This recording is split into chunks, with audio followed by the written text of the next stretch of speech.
Well, all right, we're just going to rip off the Band-Aid and film some videos. As you might be able to tell, I have been sick. I have been sick since my Christmas vacation for weeks. And I'm feeling better. I'm feeling good. But I don't sound like it, that's for sure. Trying to recover. But we're going to go ahead and film some videos. We just got to start putting some videos back up on the channel. So we're going to look at the U.S. league system that lasted one season. I want to learn about the history of football in America, why it hasn't worked, why it's kind of working, why I'm hopeful about the future. Just going to learn a little bit. I don't know much about this, so let's get into it. Major League Soccer, the latest effort to break the potentially lucrative US soccer market. And, well, at least recently, is doing a pretty good job at it. Interest is growing, attendances are rising, big stars are signing. But have we seen this all before?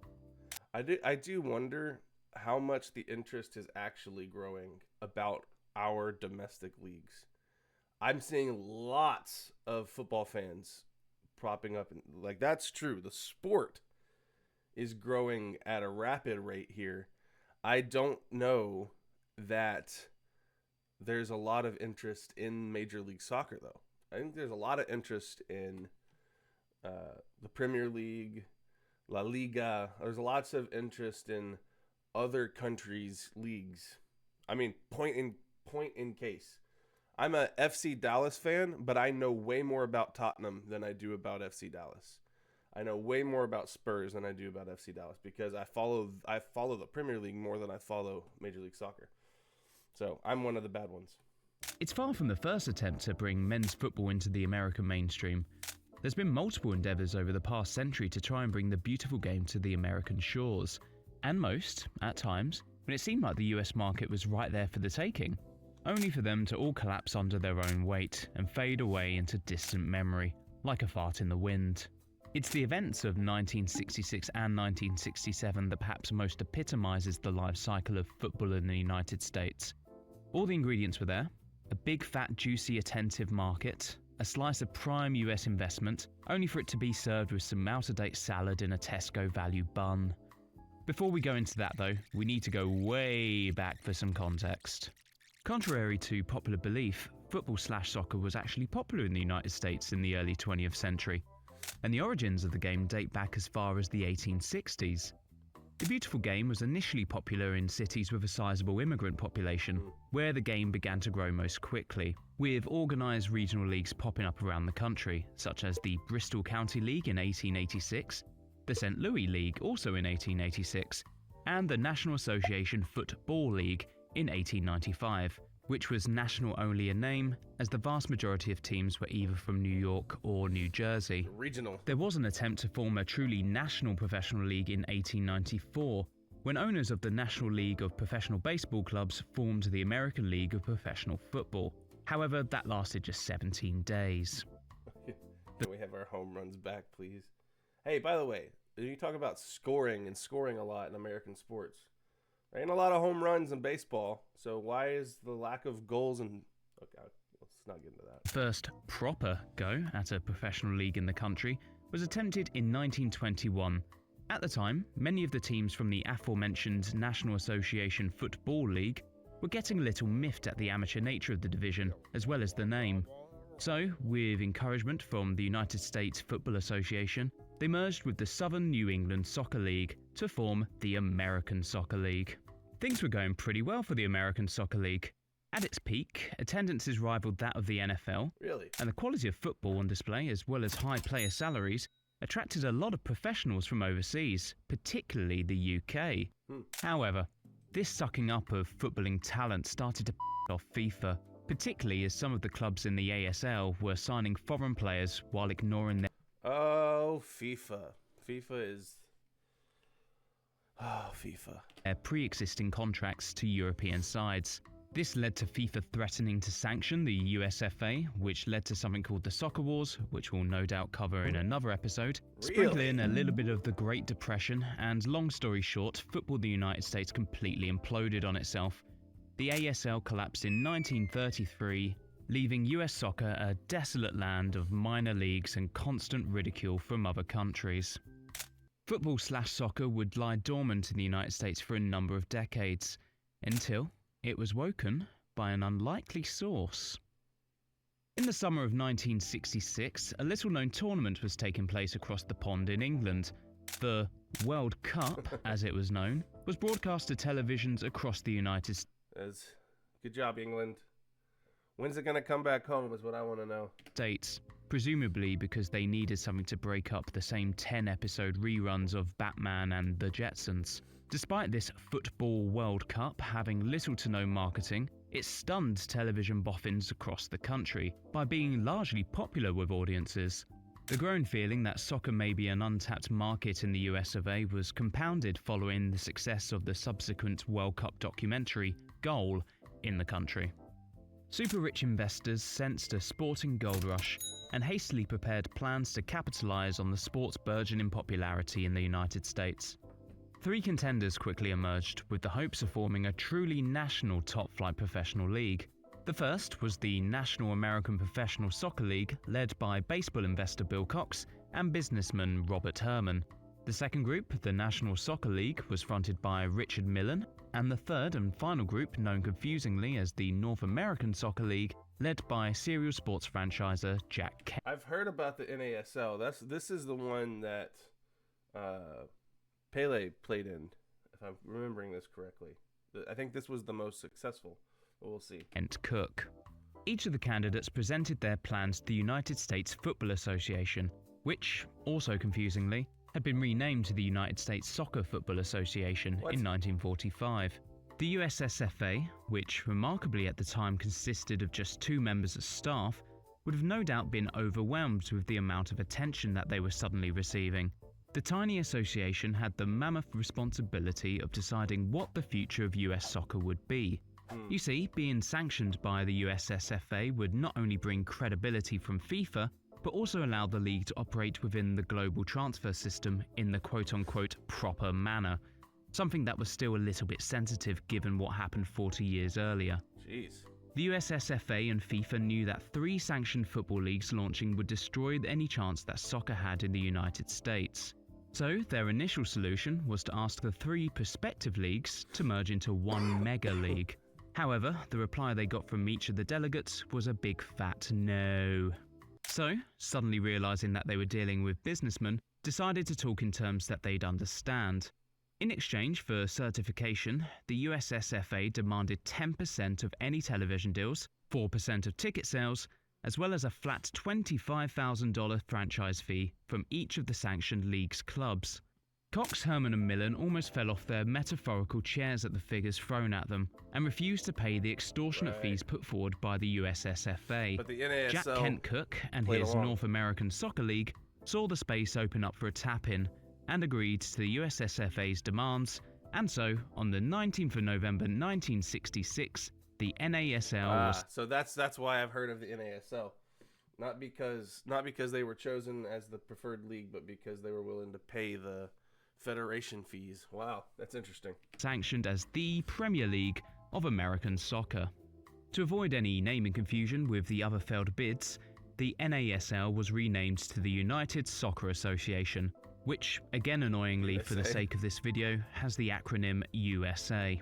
The USA, the league, not the country.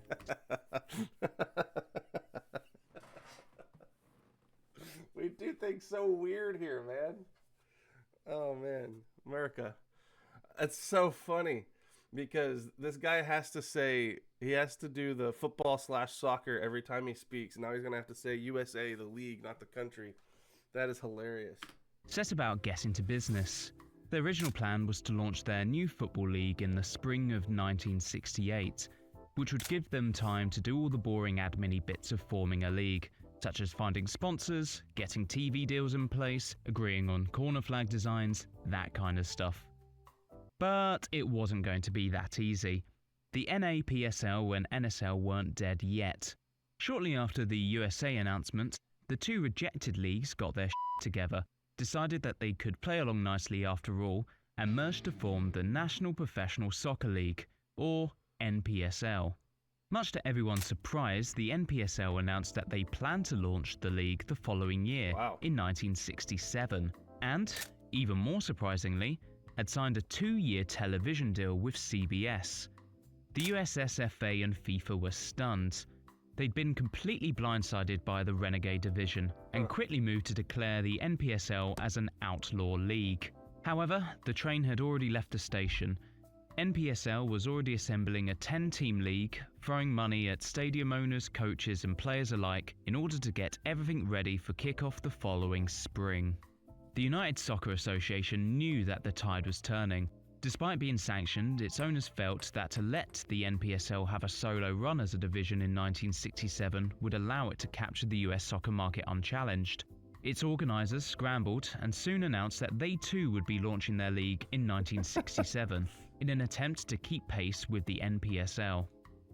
Flash forward to April 1967, and the first of the two new It's a fascinating history to me because what's coming to my mind is while all of this is happening, which is history that I don't know, Vince Lombardi is winning Super Bowls with the Green Bay Packers, and Americans are very, very interested in what's happening in the National Football League here in, well, I guess it wasn't the NFL yet. It was, well, the NFL, there was the NFL and the AFL, and then they merged, but still, like at this point in time, that's the history Americans know. Americans know about 1967, Vince Lombardi winning with the Green Bay Packers, going head to head with the Dallas Cowboys at this point in time. A lot of people know that history. They don't know anything about what's happening in these U.S. soccer federations. It's interesting to me, though, to go back and learn this history. new major leagues of football in the United States prepared to launch a new dawn for American soccer. The NPSL launched with 10 teams competing to be crowned its inaugural champions. The Atlanta Chiefs, Baltimore Bays, Chicago Spurs, Los Angeles Toros, New York Generals, Oakland Clippers, Philadelphia Spartans. Is Los Angeles really right here on the map? I'm terrible at geometry. Is this really where Los Angeles is at? It's interesting to me. I don't feel like that's... I guess so. I know California is a big state. Takes up a large portion of the coast. Spartans, Pittsburgh Phantoms, St. Louis Stars, and Toronto Falcons. Hang on a minute, Toronto. What are you doing sneaking into the US League? Never mind. Come on in and take a seat next to the rest of these degenerates. A few things to note about the NPSL. Much like the current MLS, it was split into two conferences, the easy-to-remember Eastern and Western Division, which makes sense up until the point you realise that the Toronto Falcons were playing in the Western Division, despite being further east than both the Pittsburgh Phantoms That is where Los Angeles is on the map. I had to do some digging. and the Atlanta Chiefs, who played in the Eastern Division. In an interesting scoring quirk, teams were awarded 6 points for a win, 3 points for a draw, and 0 points for a loss. And, even quirkier, in an attempt to encourage attacking football, teams were awarded a bonus point for each goal scored, up to a maximum of 3 per game. This goes a long way to explain how the Jeez, I want to go back and hear that again. That's crazy differences. So 6 points for a win, 3 points for a draw. 1 bonus point for every goal scored with a max of 3. So, this is added to your points total on the table. So let's say you get 6 points for a win, but you scored 3 goals. You end up with 9 points on the table. Am I understanding that correctly? That's bizarre. Wow. for each goal scored, up to a maximum of 3 per game. This goes a long way to explain how the Oakland Clippers managed to top the Western Conference with a points total of 185. Eat your heart out, Man City. Another fun foible with the NPSL was to do with its television agreement. Less than a month into the new season, Why do we always have to change things? When we do our... I just want a normal soccer league. Just give me normal, just like the game is played everywhere else. Why do we gotta innovate and put our own twist on it? I'm looking at you, MLS. referee Peter Rhodes admitted that 11 of the 21 fouls he had called in a previous match were done so to allow CBS to run ad breaks. Peter, not related. It's all about money. So we can sell commemorative items. So we can sell pharmaceuticals. To Cody, Rhodes also went on to say that he had forced players to feign injury to serve the same purpose.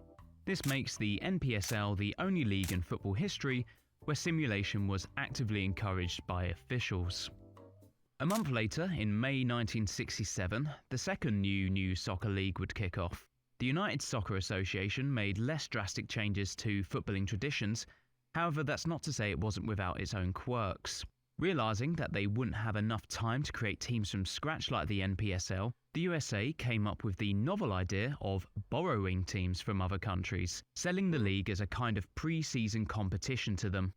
So, the 12 teams loaned from around the world were Shamrock Rovers, who became Boston Rovers, Calgary, who became Chicago Mustangs, Stoke City, who became Cleveland Stokers, Dundee United. Wow, so these teams like Stoke City and Dundee United. Dundee is a Scottish team.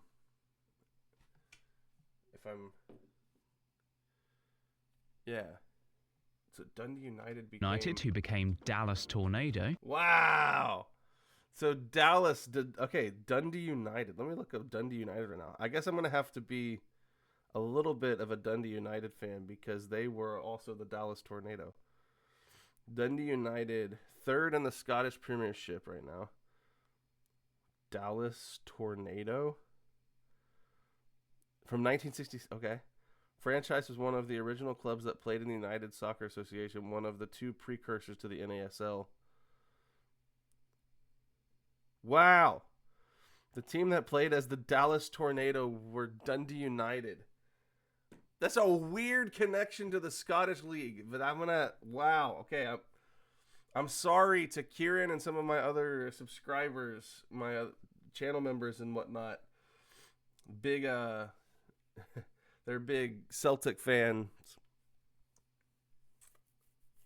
Dundee United, wow. Glentoran, who became Detroit Cougars, Bangor AC, who became Houston Stars, Wolverhampton Wanderers, who became Los Angeles Wolves, Wow. CA Shero, who became the New York Skyliners, ADO Den Haag, who became my favourites of the bunch, San Francisco Golden Gate Gales, Hibernian, who became Toronto City, Sunderland, who became Vancouver Royal Canadians, and last but not least, Aberdeen, who became the Washington Whips. That's crazy. That's crazy. So there were real world teams that became franchises of a U.S. league? Go Dallas Tornado, man. So, were the new leagues successful? Well, as you can probably tell from the title of this video, no. Despite both leagues having initially respectable audiences and broadcasting figures, audiences very quickly turned off from American sport's latest playthings. As an example, the opening match for the St. Louis Stars sold 38,000 tickets. However, by the end of the season, the average for the club would be just a fifth of that, with the overall league averaging less than 5,000 fans per match over the season. Why were fans so quick to turn away from the rebirth of soccer in the United States? Well, there's probably a few reasons for that. First and foremost, the quality of football. The standard of football in both leagues was far from good, and for different reasons. The hastily put together squads of the NPSL, despite having some marquee signings, clearly hadn't had enough time to gel and play together before the big kickoff, leaving fans, journalists, and even the CBS commentators to chastise the quality of football being played out in front of them. The USA had a different problem. Few of the players had any interest in giving it 100% for a new competition with little credibility. Teams saw the USA as a pre-season warm-up and played accordingly. Reason number 2, credibility. Admittedly, this is mainly the NPSL at fault for this one. The bonkers point system, as well as questions over broadcasters affecting the sporting integrity of each match, very much hurt the NSPL's integrity as a serious sporting event, which in turn damaged its relationship with existing football fans. To compound this, both leagues failed to present homegrown talent. In fact, there were very few Americans playing at all, which again would have been a turn-off for the patriotic American audience. Reason number 3, oversaturation of football. To put it simply, there was now too much football for the new audience to take. Not only did the unfamiliar American audience have to get their collective heads around, literally, a brand new ball game, but the two separate league systems were too confusing and too much to handle for the new market. The two leagues were a financial bust. Investors and officials were left scratching their heads as to where it all went wrong. With a year left on their television deal with CBS, the owners of the NPSL decided to have another swing at making soccer great again, but this time by cooperating with their Football League rivals rather than competing with them. In December 1967, the NPSL and the USA merged to create a new 17-team Super League known as the NASL. Surely the combined power of these two entities would be able to finally crack the American soccer market. Right? No. Right? Well, not really. After a flop of the first season, in 1968, 10 teams folded and 2 decided to just play friendlies, which meant only 5 teams competed for the 1969 title. Wow. The NSAL would go on to have multiple ups and downs before it too folded in 1984. But that's a story for another day. So there you have it. Despite setting the groundwork for having a popular and exciting league system, the USA has failed on multiple occasions to capitalise on its potential success, with the NSPL/USA perhaps being the most notorious example. Which leads me to ask the question, has the MLS finally cracked the code of the US soccer-shaped puzzle? Or will it be another false dawn for football in the United States? I do think the MLS is here to stay. I think it's kind of started to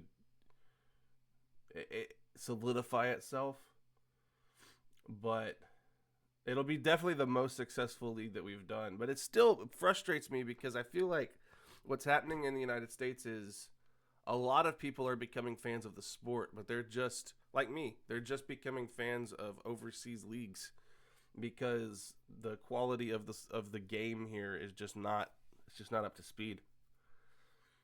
Anyway, States. Well, the men's game anyway. The women seem to have had their together for decades. Yeah. All right, so that is